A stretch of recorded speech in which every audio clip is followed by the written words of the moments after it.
નમસ્કાર મિત્રો, હું છું અગ્રાવત કિરણ કુમાર બી અને મારી યુટ્યુબ ચેનલ માય સ્ટુડન્ટ્સ એજ્યુકેશનમાં આપ સૌનું હાર્દિક સ્વાગત કરું છું.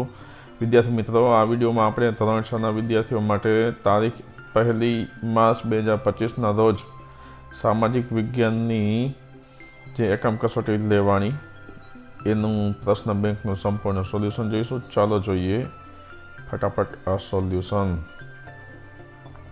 પ્રથમ પ્રશ્ન છે, વિકલ્પો પસંદ કરીને ઉત્તર લખવાના છે. એમાં પ્રથમ પ્રશ્ન છે, ભારતમાં કયા મહાત્મા થઈ ગયા કે જે શાંતિ અને અહિંસાના પૂજારી હતા? તો એનો જવાબ છે મોહનદાસ ગાંધી.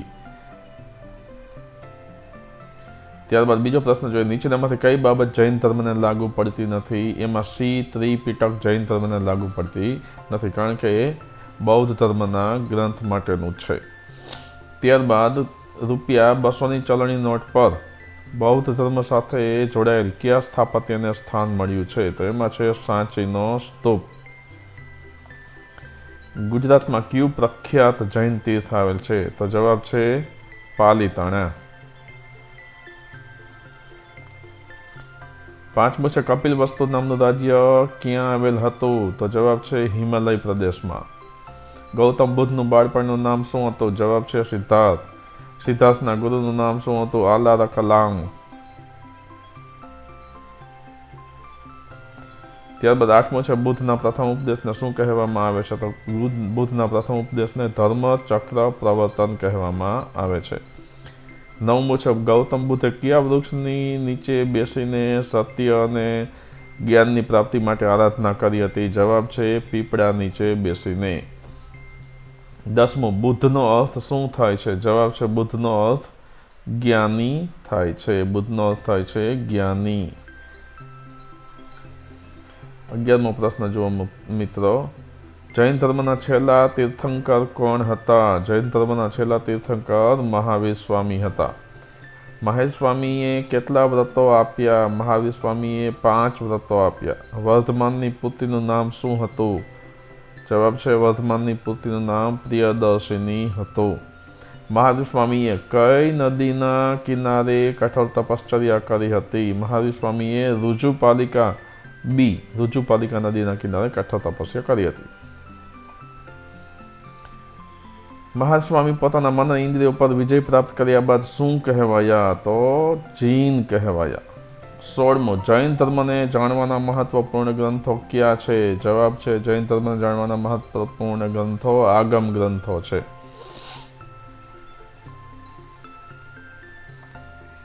મહાવીર સ્વામી કયા સ્થળે નિર્વાણ પામ્યા હતા? જવાબ છે મહાવીર સ્વામી પાવાપુરીમાં નિર્વાણ પામ્યા હતા.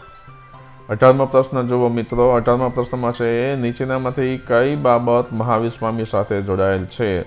તેમાં આવે છે કુંડગ્રામ અને પાવાપુરી. કુંડગ્રામ અને પાવાપુરી મહાવીર સ્વામી સાથે જોડાયેલ છે. ત્યારબાદ મહાવીર સ્વામીએ લોકોને પોતાનો ઉપદેશ કઈ ભાષામાં આપ્યો? તો એનો જવાબ છે લોકોને પોતાનો ઉપદેશ પ્રાકૃત અને માગધી ભાષામાં, અર્ધમાગધી ભાષામાં આપ્યો હતો. 20મું છે, વર્ધમાનના મોટા ભાઈનું શું નામ હતું? વર્ધમાનના મોટા ભાઈનું નામ હતું નંદીવર્ધન. તો આ રીતે આપણે પ્રથમ પ્રશ્ન છે અહીં જોઈ શકીએ છીએ. હવે આપણે બીજો પ્રશ્ન જોઈશું.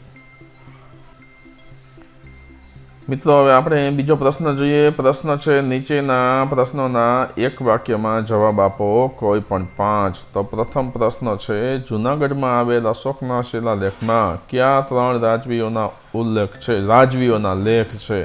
તો જવાબ છે જૂનાગઢમાં આવેલ અશોકના શિલાલેખમાં મહાક્ષત્રપ રુદ્રદામા, ચંદ્રગુપ્ત મૌર્ય અને અશોક, આ 3 રાજવીઓના લેખ છે. બીજું, તમારે ગુજરાતમાં આવેલ સમ્રાટ અશોકના શિલાલેખની મુલાકાત લેવી હોય તો કયા જિલ્લામાં જશો? તો જવાબ આવે છે કે જો મારે ગુજરાતમાં આવેલ સમ્રાટ અશોકના શિલાલેખની મુલાકાત લેવી હોય તો હું જૂનાગઢ જિલ્લામાં જઈશ. મૌર્ય યુગમાં બનેલ ગ્રાન્ડ ટ્રંક રોડનો વિસ્તાર ક્યાંથી ક્યાં સુધી હતો? તો એનો જવાબ આ પ્રમાણે છે.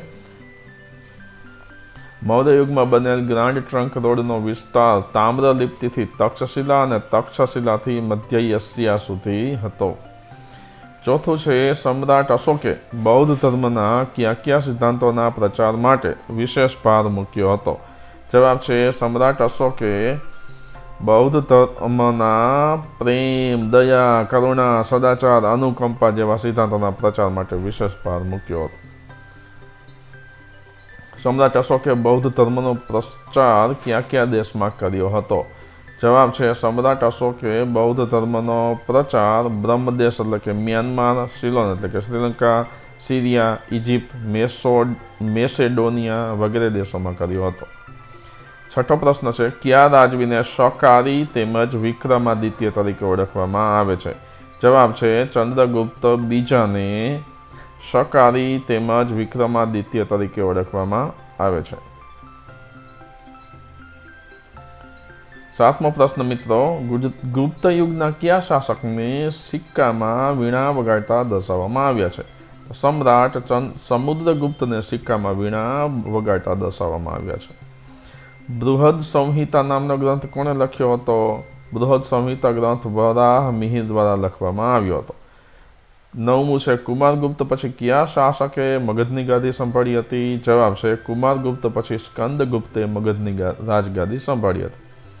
10મું એશિયા ખંડનો સૌથી જૂનો અને લાંબો રોડ કયો છે? જવાબ એશિયા ખંડનો સૌથી જૂનો અને લાંબો રોડ ગ્રાન્ડ ટ્રંક રોડ છે. પ્રશ્ન 11મો, અશોકે બૌદ્ધ ધર્મના પ્રચાર માટે પુત્ર અને પુત્રીને ક્યાં મોકલ્યા હતા? જવાબ છે અશોકે બૌદ્ધ ધર્મના પ્રચાર માટે પુત્ર મહેન્દ્ર અને પુત્રી સંઘમિત્રાને શ્રીલંકા એટલે કે શ્રીલંકામાં મોકલ્યા હતા. ચંદ્રગુપ્ત મૌર્યએ ગ્રીક રાજા સેલ્યુકસને હરાવી કયા પ્રદેશો જીત્યા હતા? ચંદ્રગુપ્ત મૌર્યએ ગ્રીક રાજા સેલ્યુકસને હરાવી કાબુલ, કંદહાર, હેરાત અને બલુચિસ્તાન પ્રદેશો જીત્યા હતા. 13મું છે કયા શાસકના સમયમાં ગુપ્ત યુગ સુવર્ણ યુગ તરીકે ઓળખાયો? જવાબ સમ્રાટ ચંદ્રગુપ્ત દ્વિતીય એટલે કે વિક્રમાદિત્યના સમયમાં ગુપ્ત યુગ સુવર્ણ યુગ તરીકે ઓળખાયો. 14મો પ્રશ્ન, હર્ષવર્ધનના શાસન સમયે વલ્લભીમાં કોનું રાજ્ય હતું? જવાબ છે હર્ષવર્ધનના શાસન સમયે વલ્લભીમાં મૈત્રક વંશનું રાજ્ય હતું. બૌદ્ધ ધર્મના કયા 2 ગ્રંથ ગુપ્ત યુગ દરમિયાન વિકસ્યા હતા? જવાબ ગુપ્ત યુગ દરમિયાન બૌદ્ધ ધર્મના મહાયાન અને હીનયાન પંથો વિકસ્યા હતા. મૌર્ય વંશની જાણકારી મેળવવાના સ્ત્રોત ક્યાં છે? જવાબ છે મૌર્ય વંશની જાણકારી મેળવવાના મુખ્ય સ્ત્રોતો કૌટિલ્યનું અર્થશાસ્ત્ર, મેગેસ્થનીસની ઇન્ડિકા, બૌદ્ધ ગ્રંથો દીપવંશ અને મહાવંશ અને વિશાખદત્તનું નાટક મુદ્રા રાક્ષસ તેમજ અશોકના શિલાલેખો. આ બધા જ મૌર્ય વંશની જાણકારી મેળવવા માટેના સ્ત્રોતો છે. મિત્રો હવે આપણે 17મો પ્રશ્ન જોઈએ. મૌર્ય યુગમાં ન્યાય ખાતાના વડાને કયા નામથી ઓળખાતા? તો જવાબ છે મૌર્ય યુગમાં ન્યાય ખાતાના વડાને પ્રદેશત્રી એટલે કે મુખ્ય ન્યાયાધીશ નામથી ઓળખવામાં આવતા હતા. નાલંદા વિદ્યાપીઠના નિભાવ માટે 100 ગામ ભેટ કયા સમ્રાટે આપેલા? નાલંદા વિદ્યાપીઠના નિભાવ માટે 100 ગામ ભેટ સમ્રાટ હર્ષવર્ધન દ્વારા આપવામાં આવ્યા હતા. મહાપ્રતિહાર શબ્દનો અર્થ સમજાવો. મહાપ્રતિહાર શબ્દનો અર્થ છે મહેલો અને દ્વારોનો રક્ષક. ત્યારબાદ 20મો છે ગ્રીક રાજા સેલ્યુકસે પોતાની પુત્રી હેલેનાને કયા સમ્રાટ સાથે પરણાવી હતી? જવાબ છે ગ્રીક રાજા સેલ્યુકસે પોતાની પુત્રી હેલેનાને ચંદ્રગુપ્ત મૌર્ય સાથે પરણાવી હતી. તો મિત્રો આ પ્રમાણે આપણે બીજો પ્રશ્ન પણ અહીં પૂર્ણ કરીએ છીએ. મિત્રો ત્રીજો પ્રશ્ન છે યોગ્ય શબ્દ વડે નીચેના વિધાનોની ખાલી જગ્યાઓ પૂરો ગમે તે 5. તેમાં પ્રથમ છે નકશાના મુખ્ય 3 અંગો છે દિશા, બીજું છે પ્રમાણમાપ અને ત્રીજું ખાલી જગ્યા આપણે પૂરવાની છે રૂઢ સંજ્ઞાઓ છે. બીજો, જો તમે ઉગતા સૂર્ય સામે મુખ રાખીને ઊભા રહો તો તમારો જમણો હાથ ખાલી જગ્યા દિશા તરફ હશે. એમાં આવે છે દક્ષિણ દિશા. નકશામાં રેલ માર્ગ દર્શાવવા ખાલી જગ્યા રંગનો ઉપયોગ થાય છે તો એમાં આવે છે કાળો રંગ. મેપા મુંડી ખાલી જગ્યા ભાષાનો શબ્દ છે. જવાબ છે લેટિન ભાષાનો. નકશામાં આપ પીળો રંગ જુઓ છો તો તે ખાલી જગ્યાની વિગતનો નિર્દેશ કરે છે તો એમાં આવે છે ખેતીની વિગત. ગુજરાતમાંથી ખાલી જગ્યા પસાર થાય છે તો એમાં આવે છે કર્કવૃત. નકશામાં વાદળી રંગનો ઉપયોગ ખાલી જગ્યા દર્શાવવા માટે થાય છે. જવાબ છે જળ સ્વરૂપ. નકશામાં ખેતી દર્શાવવા ખાલી જગ્યા રંગનો ઉપયોગ થાય છે તો એમાં આવે છે પીળો રંગ.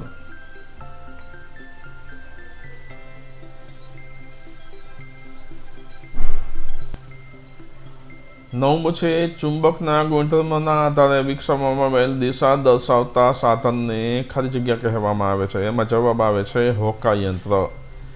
10મું દક્ષિણ પશ્ચિમની વચ્ચે આવેલ ખાલી જગ્યા ખૂણો આવેલ છે. દક્ષિણ પશ્ચિમની વચ્ચે ખાલી જગ્યા ખૂણો આવેલ છે, તેમાં આવે છે નૈઋત્ય.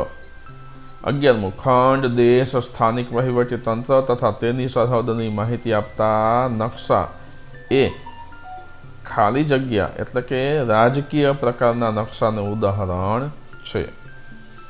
12મું છે ભારતનો મુખ્ય ભૂમિખંડનો વિસ્તાર ખાલી જગ્યાથી ખાલી જગ્યા ઉત્તર અક્ષાંશ વચ્ચે આવેલ છે, તેમાં જવાબ આવે છે 8.4 ઉત્તર અક્ષાંશથી 37.6 ઉત્તર અક્ષાંશ.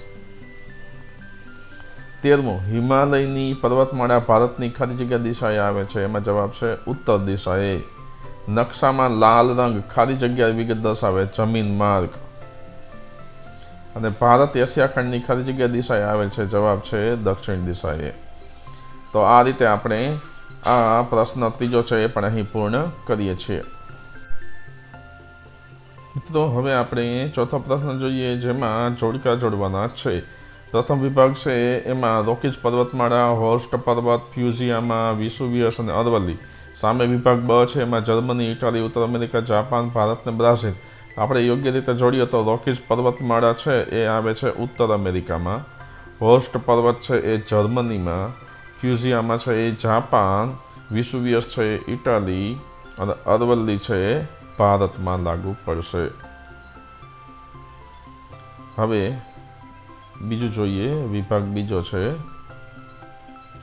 એમાં અખાત. હવે સીધો જવાબ જ જોઈશું. અખાત છે તો એમાં સામે આવે છે અખાત એટલે કોઈ પણ જળ વિસ્તાર 3 બાજુથી ભૂમિથી ઘેરાયેલ હોય એને અખાત કહેવામાં આવે છે. પછી ભૂશિર છે એ ભૂમિનો લંબાત્મક છેડો જે જળ ભાગમાં ફેલાયેલ હોય.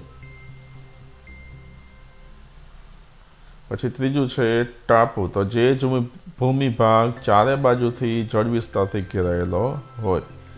પછી ડી ખીણ, તો ખીણ છે પર્વતોની હારમાળા વચ્ચે આવેલ નીચાણવાળો ભાગ. અને સામુદ્રધુની એટલે 2 જળ વિસ્તારોને જોડતી સાંકડી જળપટ્ટી, એને સામુદ્રધુની કહેવામાં આવે છે. ત્યારબાદ ત્રીજો વિભાગ જુઓ, એમાં જોડકા આપેલા છે. ગેડ પર્વત, તો ગેડ પર્વત ક્યાં છે તો કે એન્ડીઝની પર્વતમાળા. પછી ખંડ પર્વત એની સામે આવે છે સાતપુડા પર્વત. જ્વાળામુખી પર્વત એની સામે આવે છે ફ્યુજીયામા પર્વત. અવશિષ્ટ પર્વત તરીકે આવે છે નીલગિરી પર્વત. અને એક વિધાન પણ આપેલું છે પ્રશ્ન એમાં બમાં કે નીચેનું વિધાન સાચું છે કે ખોટું તે જણાવો. તો આપણે જણાવવાનું છે ઉચ્ચ પ્રદેશની ટોચ સાંકડા શિખર ધરાવે છે, એ વિધાન સાચું છે કે ખોટું? તો જવાબ આવે છે ખોટું. મિત્રો હવે 5મો પ્રશ્ન છે, ટૂંકનો લખો કોઈ પણ એક, જેમાં લોક અદાલતનું મહત્વ, ગ્રામ પંચાયતના કાર્યો, મહાનગરપાલિકાના કાર્યો અને જિલ્લા કલેક્ટરની ભૂમિકા. તો જોઈએ આપણે એક પછી એક. પ્રથમ છે લોક અદાલતનું મહત્વ. એના વિશે આપણે આ રીતે લખી શકીએ કે લોક અદાલત ન્યાય વ્યવસ્થાનો એક મહત્વપૂર્ણ ભાગ છે, જ્યાં નાના અને મધ્યમ સ્તરના વિવાદો ઝડપી અને ઓછા ખર્ચે ઉકેલવામાં આવે છે. તેમાં સમજૂતી દ્વારા તટસ્થ ન્યાય અપાય છે. આ અદાલતનો મુખ્ય હેતુ કોઈની ન હાર કોઈની ન જીત, એ રીતે લાંબા સમયથી ચાલી રહેલા કેસોનું ઝડપી નિવારણ લાવવાનો છે. ત્યારબાદ બીજું છે ગ્રામ પંચાયતના કાર્યો. તો ગ્રામ પંચાયતના કાર્યોમાં ગ્રામ પંચાયત ગામની પ્રાથમિક શાખા છે, જે ગ્રામ વિકાસ અને સ્થાનિક શાસન માટે જવાબદાર છે. મુખ્ય કાર્યોમાં પાણી પુરવઠો, માર્ગ અને રસ્તાઓની રખવાળી, પ્રાથમિક આરોગ્ય સુવિધાઓ, કચરાના નિકાલની વ્યવસ્થા, શિક્ષણની સુવિધાઓ તેમજ ગ્રામજનોની સુખાકારી માટે યોજનાઓ અમલમાં મૂકવી વગેરે કાર્યો છે એ ગ્રામ પંચાયતના કાર્યો છે. ત્યારબાદ આપણે જોઈએ મહાનગરપાલિકાના કાર્યો. તો મહાનગરપાલિકા શહેરના સંચાલન માટે જવાબદાર હોય છે. તેમાં મુખ્ય કાર્યો છે એમાં પાણી પુરવઠા, ગટર નિકાલની વ્યવસ્થા, આરોગ્ય અને સફાઈની સેવાઓ, માર્ગો અને વીજળીની વ્યવસ્થા, શૈક્ષણિક સુવિધાઓ તેમજ ફાયર બ્રિગેડ, બસ સેવા અને શહેર સંબંધિત શહેરના વિકાસ સંબંધિત કાર્યો છે એ સામેલ છે. ત્યારબાદ છે જિલ્લા કલેક્ટરની ભૂમિકા. તો જિલ્લા કલેક્ટર જિલ્લાનું મુખ્ય પ્રશાસન સંભાળે છે. તે જિલ્લાના વહીવટી વડા છે અને ચૂંટણી અધિકારી, મુખ્ય ચૂંટણી અધિકારી તરીકે પણ જિલ્લામાં એની કામગીરી હોય છે અને જિલ્લા મેજિસ્ટ્રેટ તરીકેની પણ તેમની કામગીરી હોય છે. એ ઉપરાંત કાયદો અને વ્યવસ્થાની જાળવણી કરવી, સરકારની નીતિઓનો અમલ કરાવવો, ચૂંટણીનું સંચાલન કરવું, કૃષિ અને ગ્રામ વિકાસ પ્રોગ્રામને દેખરેખ રાખવી, તેમજ આપત્તિ વ્યવસ્થાપન અને આવક વ્યવસ્થા બધું જ છે એ જિલ્લા કલેક્ટરની ભૂમિકામાં સામેલ છે. તો મિત્રો, આ રીતે આપણે ધોરણ 6ના વિદ્યાર્થીઓ માટેનું જે સામાજિક વિજ્ઞાનની પ્રશ્ન બેંક છે એનું સંપૂર્ણ સોલ્યુશન આપણે જોયું. મિત્રો, આવા જ અન્ય વિડીયો મેળવવા માટે મારી યુટ્યુબ ચેનલ માય સ્ટુડન્ટ્સ એજ્યુકેશનને તમે સબસ્ક્રાઈબ કરજો, તમારા અન્ય મિત્રોને પણ શેર કરજો. ધન્યવાદ.